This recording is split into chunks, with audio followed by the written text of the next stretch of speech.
कंठातून जिव्हेचे तटी तेथून हळूहळू ओठी सुख संतुष्टी प्रवाहे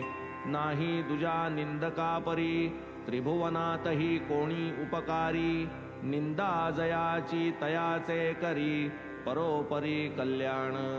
मळ काढिती कोणी रिठ्याने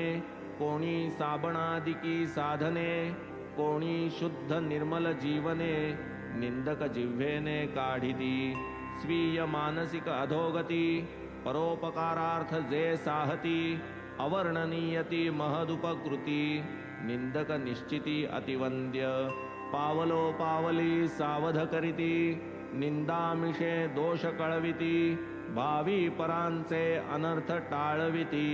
उपकार हे किती वानुमी बहुता परी साधु संती वर्णिली से जयांची महती तया